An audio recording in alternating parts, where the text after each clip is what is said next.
we are too close. No, it's okay. On the 27th June 2023, the European Union Election Observer Mission to the 23 general election in Nigeria presented its report to the public. The full report, which is already in the public domain, has understandably become the subject of intense public interest.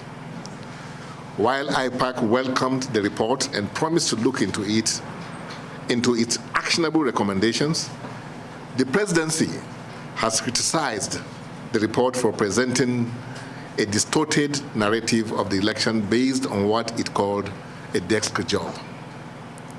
In particular, it railed against the limited deployment of 110 observers to cover over 176,000 polling units in the country to arrive at a skewed narrative on the election. However, the presidential candidates of the People's Democratic Party and the Labour Party commended the EU EOM report as reflecting the true state of affairs regarding the 2023 general election. Several other observer groups and eminent Nigerians have also expressed divergent views and opinions about the report.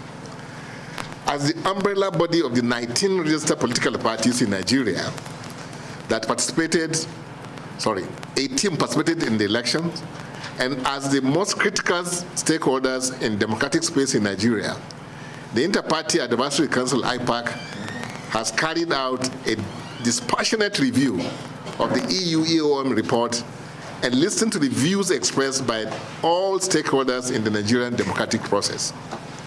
IPAC is aware that the practice of inviting national and international observers to our elections is a veritable means of consolidating Nigeria's democratic process and has become a recurring feature of our electoral process since the restoration of democracy in Nigeria in 1999 after prolonged military rule. We observe that in the 2023 general election, the EU EOM deployed 51 non-resident observers to Nigeria for a period of 3 months, from 11th January to 11th April 2023, to observe the election from the preparatory activities to the conduct of polls and the announcement of results. While IPAC does not interrogate the credibility of elections in any of the EU member states, nor question their electoral outcomes, the EU EOM has over the years developed the practice of making pronouncements bordering on Nigeria's domestic affairs without due consideration of the country's independence and sovereignty. This raises the question of their role and neutrality under the Declaration of Principles for International Election Observers and why they should continue to pretend our elections. Is it that we cannot conduct a free, fair, and credible election in our country by ourselves without the presence and the validation of the European Union and its election observer mission?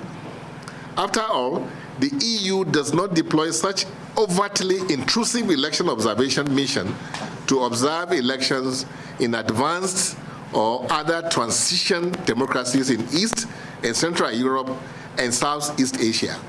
Why are such inquisitive missions deployed mostly in Africa, at the end of which their report often fails to take into cognizance the sensibilities and the true realities on ground before, during, and after the elections?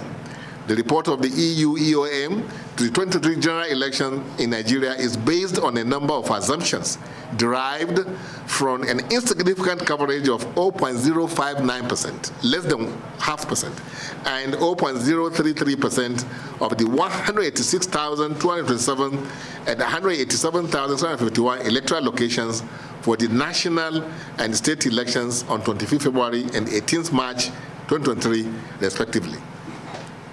In their report, the EU EOM made 23 recommendations with emphasis on 6 priority areas as follows. Remove ambiguities in the law, that's number 1. Number 2, establish a publicly accountable selection process for INEC commissioners. Number 3, ensure real-time publication of and access to election results. Number 4, provide greater protection for media practitioners. Number 5, address discrimination against women in political life. And number 6, address impunity regarding electoral offenses.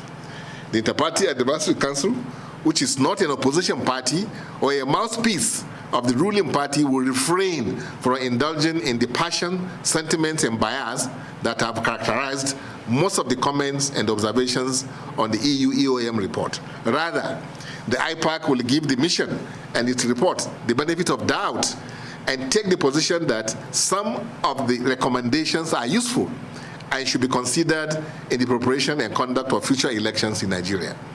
However, it is our position that the Independent Electoral Commission has performed well within the limit of its human resources and infrastructure constraints by introducing technology in its operations.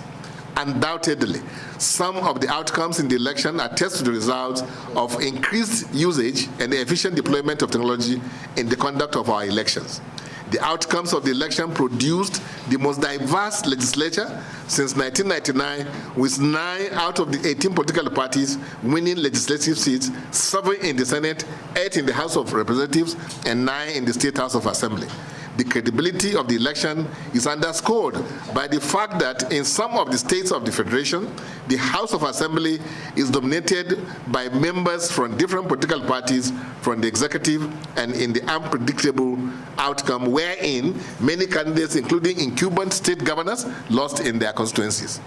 Furthermore, the election witnessed an uptick in the participation of youth, persons with disability, and internally displaced persons, which can be attributed to the deliberate policy of INEC to mobilize them and facilitate their participation in the election.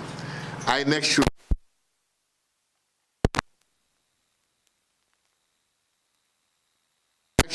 as in other elections, it is the position of IPAC that lessons have been learned and matters regarding the elections are before the various election petition tribunals across the country. It is important at this point to urge the Commission to receive EU EOM report in good faith and to consider the recommendations contained therein with a view to taking necessary actions and proposing required changes in the electoral legal framework to implement those recommendations that will further strengthen our electoral process and consolidate our democracy. IPAC also urges all aggrieved candidates who have already filed cases at the various election petition tribunals to patiently await the verdict of the tribunal. IPAC also urges the President and the National Assembly to take necessary steps to support INEC in the efficient deployment of technology in future elections to reduce post-election disagreements and litigations. It is only in this way that the Nigerian people, who are the true sovereign, will have enhanced confidence in the democratic process. In conclusion, IPAC observation of 2023 general election are as follows. 1, in terms of constitutional reform, we have improved tremendously as Section 65 of the Electoral Act 2022, which gave the Commission the powers to review any declaration or return made by a returning officer where such a return was not made voluntarily or made contrary to the provisions of the law was effectively exercised in Adamawa, Abia, Kano, and Enugu states. This is a major leap from the past, where a declaration by a returning officer is final and can only be challenged in the tribunal. On the appointment of the INEC commissioners, it is a constitutional issue exercised by the executive. IPAC is of the view that any candidate nominated for these positions must be thoroughly screened by the security agencies and the Senate to prevent persons of unworthy character from becoming a commission member or resident electoral commissioner. Number 3, on access to election results in real time, it seems to us that EU EOM either did not understand the process or got the procedure wrong. After voting and counting of votes, the result is recorded on Form EC8A and handed over to party agents right there at the polling unit. This is real-time access to election results for political parties through their agents. Similarly, the same results recorded on Form E60 and mandatorily pasted at each polling unit.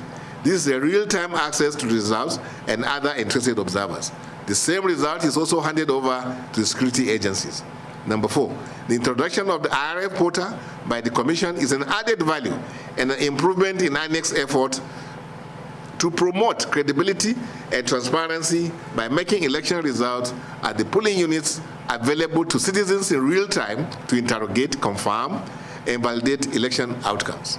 Elections are won and lost at the polling unit, and uploading results on the IRF or any other INEC portal cannot replace the manual collation of election results as prescribed by the current law. Most of the issues raised by the EU EOM in their report are centered on constitutional amendments, which IPAC had earlier taken note of and called the attention of the National Assembly to it. It is expected that the current National Assembly will review and make necessary amendments before the next elections. We thank the EU EOM for their partnership and assure them of cooperation going forward. Thank you for listening to me.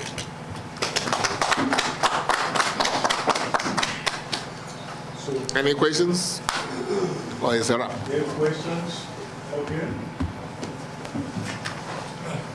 Mr. Chairman,